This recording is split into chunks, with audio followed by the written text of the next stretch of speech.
nihil, né, que é uma palavra em latim, se traduz por nada.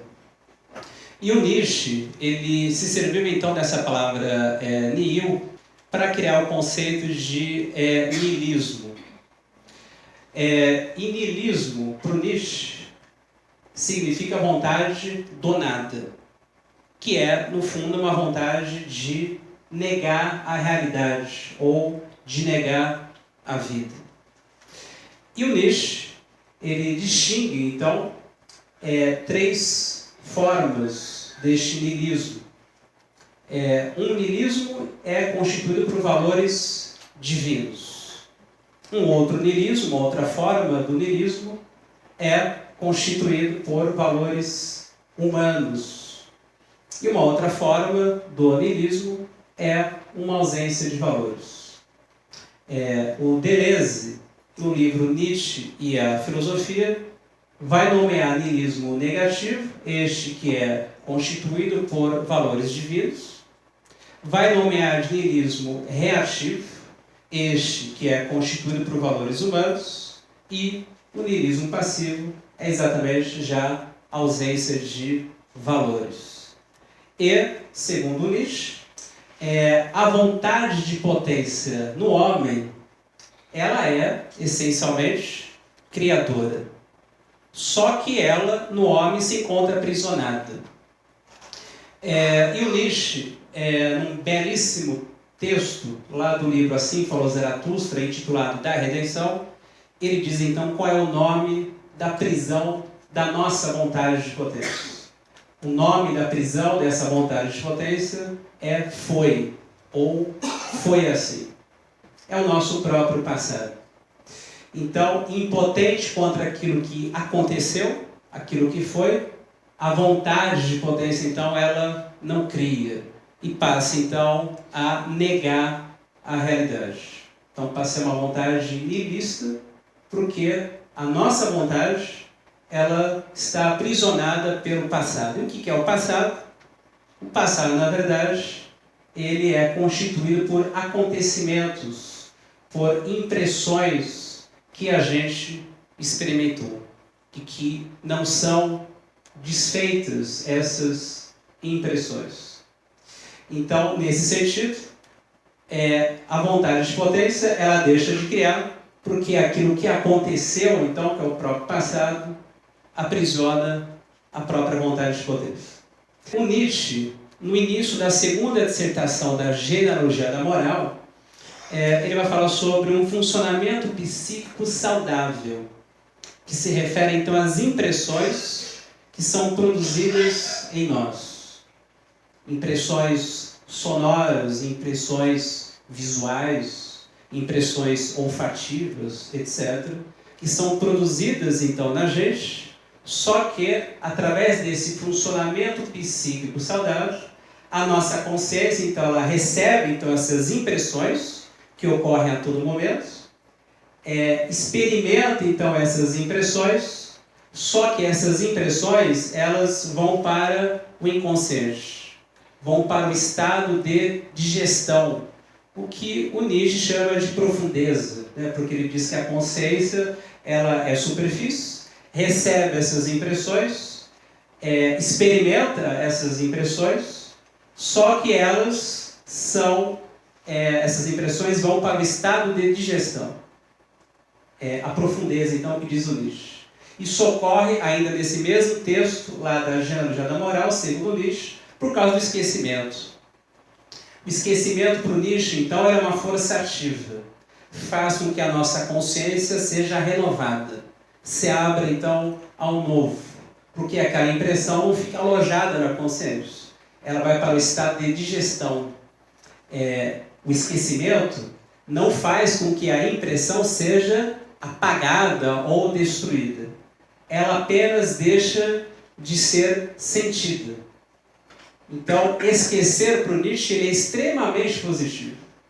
O esquecimento para o Nietzsche, então, permite que essa impressão seja transmutada, digerida. Uma outra frase muito conhecida, né, do Nietzsche, que está lá no Crepúsculo dos Ídolos, onde ele diz então que o que não me mata me torna mais forte. Ou seja, já que aconteceu, isso que aconteceu, isso que eu experimentei, vai então para o inconsciente, em razão do esquecimento como uma força ativa. Isso vai me tornar mais forte. Por pior que seja, num primeiro momento, pode ter me causado dor, sofrimento.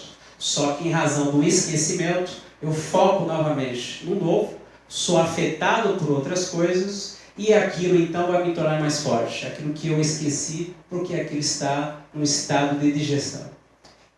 Isto então para o Nietzsche é o funcionamento psíquico saudável de quem é ativo, de quem é livre, de quem afirma a vida. O contrário, nesse mesmo texto da Genealogia da Moral, ocorre quando então essas impressões não vão então para o estado de digestão. Elas ficam então alojadas na consciência. Então elas são continuamente ressentidas. Então o conceito de ressentimento que o Nietzsche expôs no livro A Genealogia da Moral está relacionado a isso. Aquilo que ele vai chamar de um não conseguir livrar-se da impressão uma vez recebida. É uma memória, só que é uma memória das marcas. Aquilo aconteceu, só que eu não esqueço aquilo. Eu continuo ressentindo aquilo um dia, 2 dias, 3 dias, uma semana, um ano. Vários anos eu fico ressentindo aquilo. Aquilo não deveria ter acontecido comigo. As coisas que aconteceram na minha existência, elas são injustas. Isso não deveria ter acontecido.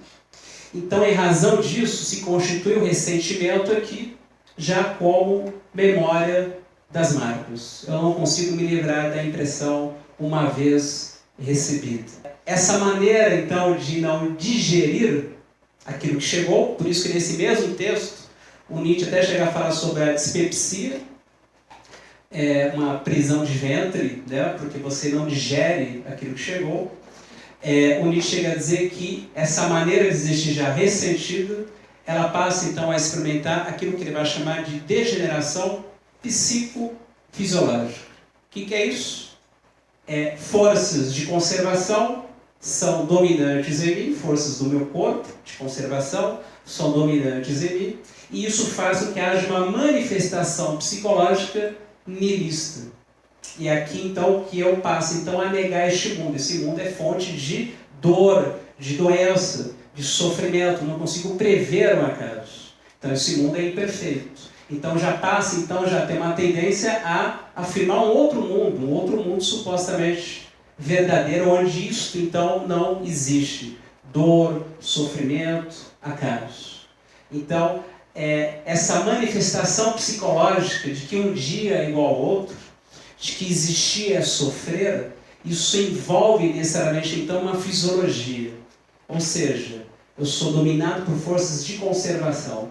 Eu sou ressentido, como memória das marcas, e também, diz o Nietzsche, no mesmo livro, Genealogia da Moral, eu sou o homem da má consciência. E ele define o que é a má consciência. A má consciência é a interiorização desses impulsos ativos, ou forças ativas, ou instintos. Isso é interiorizado, isso não vaza. Então, ao mesmo tempo que esse sujeito ele é ressentido, não esquece aquilo que aconteceu, que já então faz com que ele passe a ter um julgamento sobre então a existência. Esse mesmo sujeito, ele não consegue então dar vazão aos seus impulsos criadores. Ele interioriza os seus próprios impulsos. Vivendo desse jeito, diz o Nietzsche, é uma maneira de existir então que degenera. O Nietzsche, quando ele vai fazer uma crítica à própria história da filosofia, quando ele vai dizer então que a partir de Sócrates e Platão surgiu então essa vontade de verdade, a metafísica então tradicional no Ocidente, essa vontade de verdade para o Nietzsche é um sintoma apenas. Sintoma de quê? Sintoma de uma vida que está cansado deste mundo. A vontade de verdade é um sintoma disso, daquele que sofre, daquilo que lhe aconteceu, é o passado. Esse passado constituído, então, por acontecimentos que produziram em mim sofrimento, dor. Então, essa vontade de verdade só é um sintoma, na verdade, daquele que nega a sensação, que nega, então, o corpo, que nega, então, o devir, a mudança. Ou seja, que nega este mundo. E precisa, então, inventar um mundo verdadeiro e investir, então, nesse mundo verdadeiro.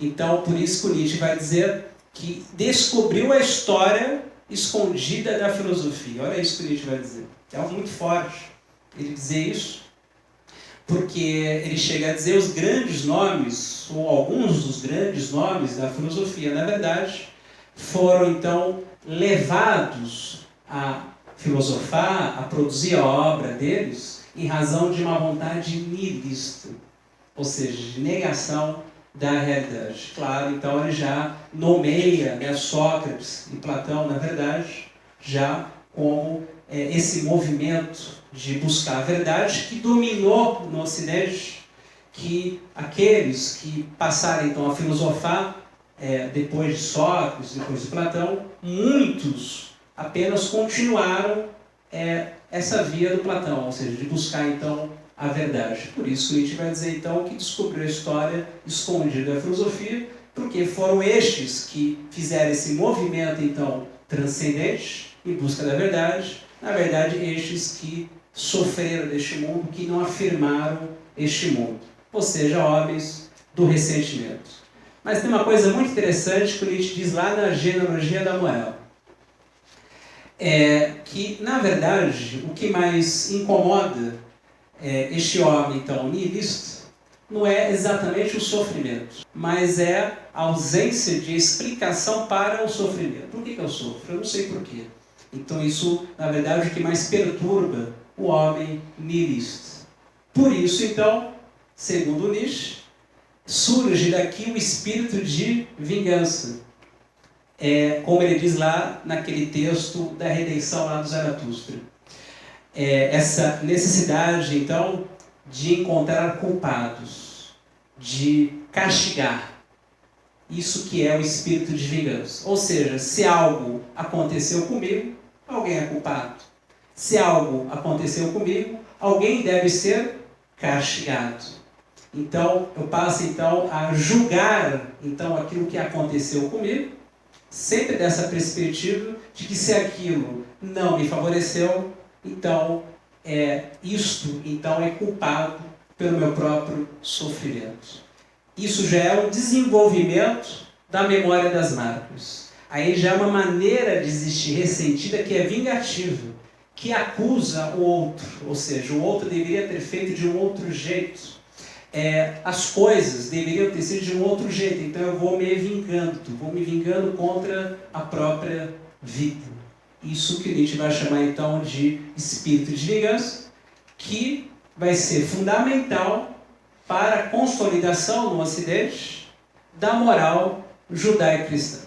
Então Nietzsche é um grande crítico, então, não só da filosofia, ele é um grande crítico não só então da religião, a religião ao menos, né, nesse sentido monoteísta, né, do cristianismo, do judaísmo, enfim, mas ele também é crítico a uma moral, na verdade, que vai reforçar esse espírito de vingança. Ou seja, se algo aconteceu comigo, alguém é culpado. Pronto. Então, castigo dele.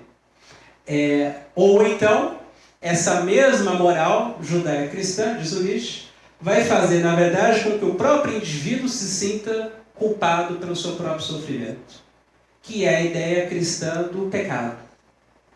Então, algo de fora é culpado pelo meu próprio sofrimento. Então, o espírito de vingança. Eu mesmo sou culpado pelo meu próprio sofrimento. Desenvolvimento do sentimento de culpa. Diz o Deleuze, né, no livro Nietzsche, a Filosofia. Duas plantas hediondas, ressentimento e má consciência, aqui com o sentimento de culpa, que o Nietzsche soube distinguir tão bem. E diz o Nietzsche também lá na Genealogia da Moral.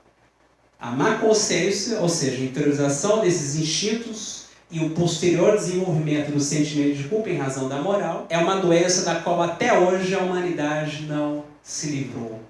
E vocês vão perceber mais adiante que somente pela experiência do eterno retorno da vontade de potência que o homem, então, ele mata o niilismo, mata o ressentimento, que é essa necessidade de julgar sempre a partir daquilo que lhe aconteceu, e também mata o sentimento de culpa. Somente aí, então, que o homem se torna capaz de criar o seu próprio futuro e criar os seus próprios valores.